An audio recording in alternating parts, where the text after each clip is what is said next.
Hello! It's Tiffany from Rattle the Stars Cosplay, and I am back today to do a patterning tutorial with you for Pidge from Voltron Legendary Defender. So this tutorial is going to take you through how I alter and pattern the shirt for Pidge, and then the sewing steps will actually be the exact same as my previous tutorial slash walkthrough for how I made the hoodie, but now I will actually be making a shirt version. So let's get started. Okay, so this is everything you're gonna need for the tutorial. You will need tracing paper, pattern weights, or you can use pins if you prefer, Sharpies, a pencil, scissors that are good for paper cutting, a ruler. I personally really like this styling design ruler by Dritz because it gives me a flat ruler as well as the curves. And then we're going to need our pattern. So the pattern that I'm using, as you can see here, is McCall's M6658. It's a pajama pattern for women, and I will be using the long sleeve shirt, and then we will be altering it a little, adding collars and things. So get all your supplies and then let's get started. Okay, so the first thing we're gonna need to do is grab the pattern instructions and all the pattern pieces. I've actually worked with this pattern before to alter to make a different project, so I already should have cut out the pattern pieces that I need. Let me just double check. So for this one, we're doing top C. So we need numbers 6, 8, 9, and 10. So you'll want to cut out your pattern pieces not actually at the pattern size. You just want to get them cut out from the large pattern chunk. So we need 6, 8, and 9. Which is our front, back, and sleeve, and then the rest of these we can put away. As you can see, once I kind of start working with my patterns, I put them in big gallon bags. You can store them however you would like. I just find it's a little easier because then I keep all of my altered versions together. So now we can get rid of that. The first thing we're going to want to do is iron our pattern pieces flat. So go ahead and do that. Make sure you iron them without steam and on a medium heat. And you're gonna wanna make sure all the text is face down on your ironing board so you don't accidentally iron anything off. So let's do that and then we'll come back here. Okay, so we have our pattern pieces ironed out. As you can see, it's much flatter, not as crinkled. So now I'm gonna start on the front. So you can see this is pattern piece number 9. The nice thing about this pattern is everything's on the fold, so the front and back are both done on the fold. That means you don't have any front seaming. So the first thing we're going to do is take our tissue paper, well, it's tracing paper, and we're going to cover the base pattern. So the way I really like to work is I like to trace out the base pattern piece and then do all my alterations on the traced piece. And then I go back and I create all the individual pieces with seam allowance added. And double check what size you're gonna be tracing. I'm tracing a medium from this piece, which is the farthest line. I also like to color coordinate my Sharpies because I have a lot of colors, so we're going to be doing green and orange, which also should show up pretty well on the video. So when you trace, make sure besides just getting the pattern shape, you get every marking note you need, triangles, inner pieces, fold lines, absolutely anything necessary for the pattern.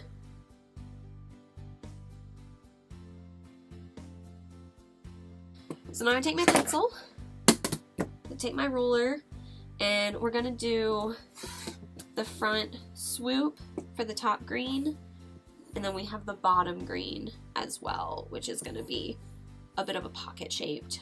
You can make this into a real pocket. I'm not going to because Pidge still wears cargo shorts, so it's not a big deal. But we're gonna try and see what we need. So it comes down about 3.5 inches below her armpit for where the green stops. I like 3 inches myself, so I'm gonna make a mark of that. I don't know how well you can see it, but it's right at the corner of this lower triangle, and then it swoops up in the front. Our neckline will be adding the collar, and in this front piece we do have that black piece, which is about 3 inches as well. The black does come a little lower into the white, so we kind of have to take that into account. So I'm going to take this to 3 inches as well. It doesn't have to be a very dramatic swoop, but it is there. You are going to need to flatten it a little bit at the top. And I'm basically getting this swoop where it's going to flatten.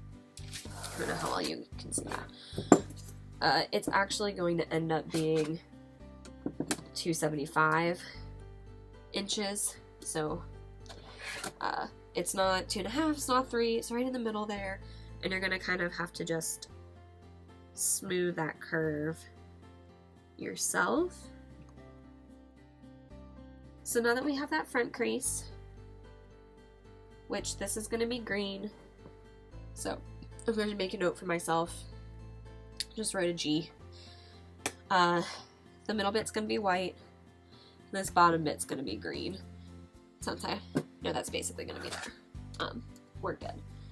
So the green comes up much higher in the front than it does in the back. In the back, I'm looking at about 4 inches of green. So I'm just going to make a note. And I know, I'll mark over here, it's basically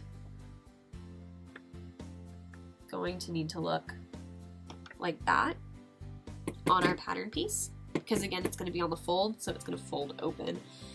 And look exactly like hoodie pockets, which is why you can make them pockets if you would like. So we're doing 4 inches. I'm going to take it 3 inches taller, so I'm going to do 7 inches. Our width is about 10 inches.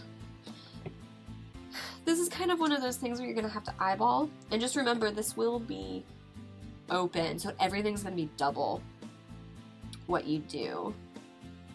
So I'm going to do 3 inches at the top, and then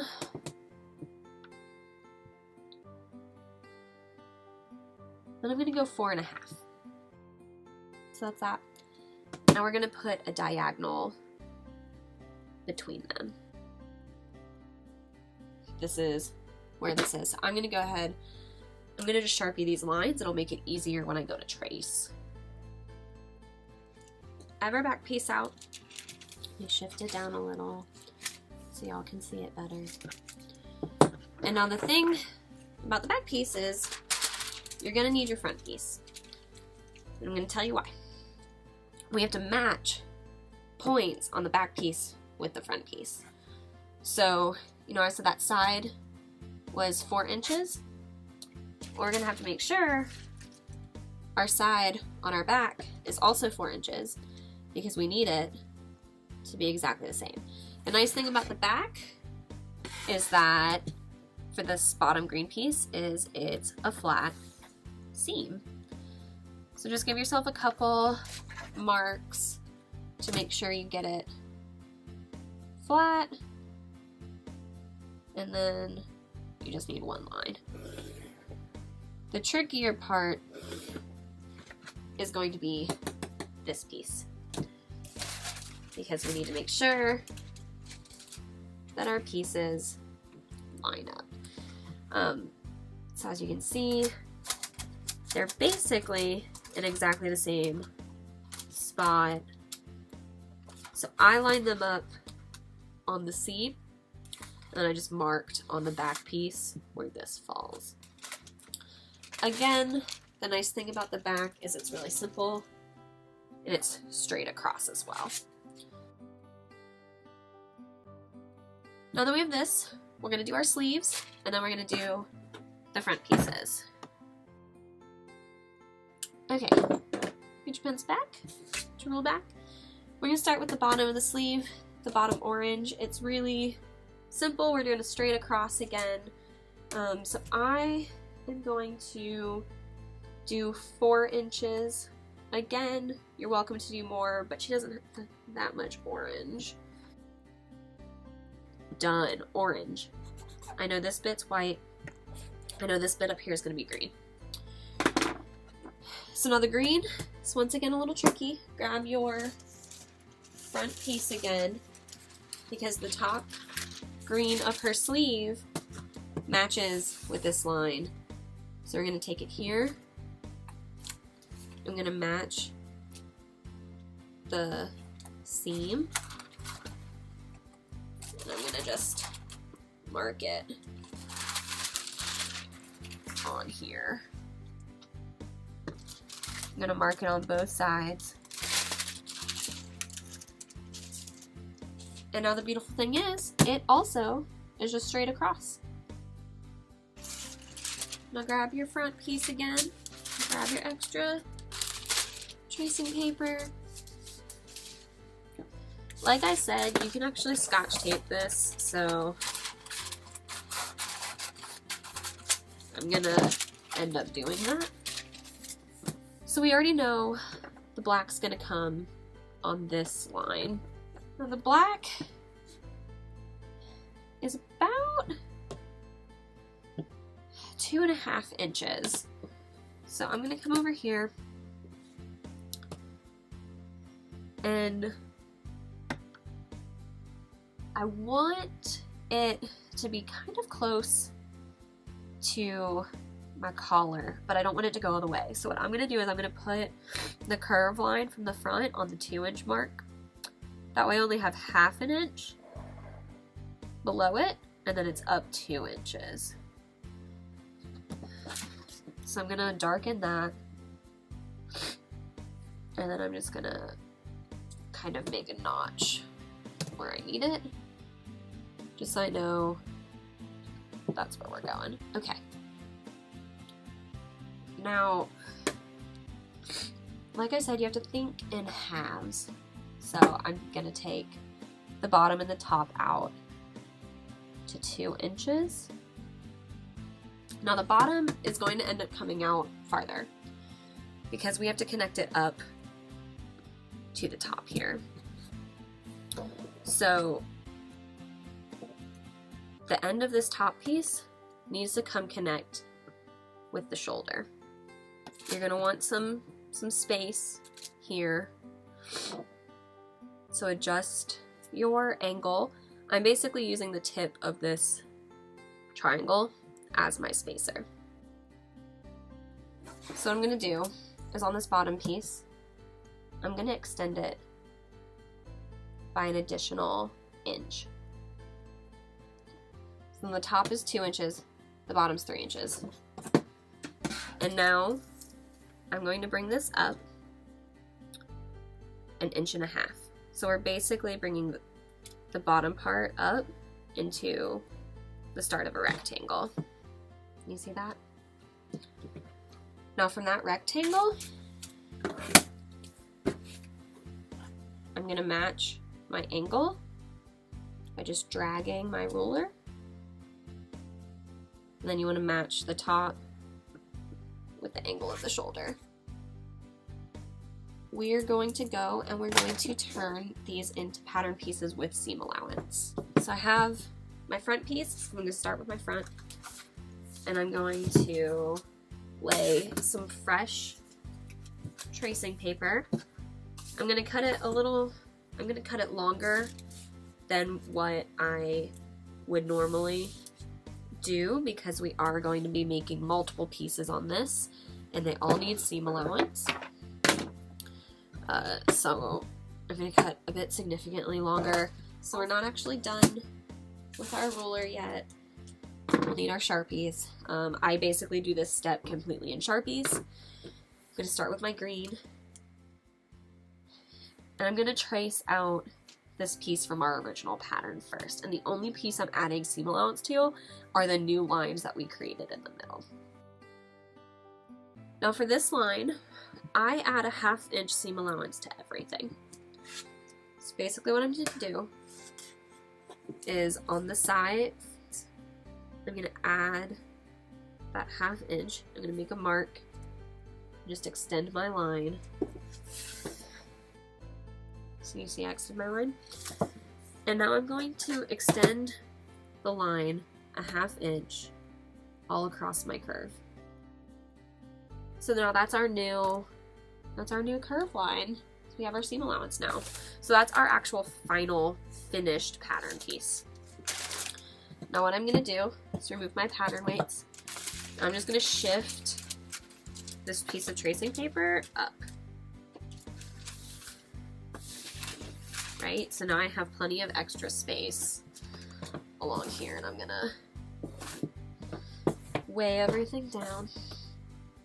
And I'm basically just going to repeat the process, except I'm going to have to add my seam allowance on this and on this. That is how I do all of these pattern pieces. You're going to repeat this same step on the back, the sleeve, that front piece, and then... Alright, now you have your full pile of pattern pieces, so you can get started making Pidge. Well, that's it for patterning Pidge's hoodie, shirt, whatever you'd like to call it. I hope this was really informative. I hope you learned something about how to do some color block patterning. If you have any questions, please leave them in the comments. I will answer any and all questions that you have. Again, a reminder that this pattern that we used is based off of a women's long sleeve t-shirt, and also we didn't pattern out a couple of the rectangles. So don't forget that you do need the neckline, which is just a rectangle sewn into the neck, and the little rectangle for the top black piece. But like I said, if you have questions, please ask them, and I hope you enjoyed. I will see you guys next time. Bye!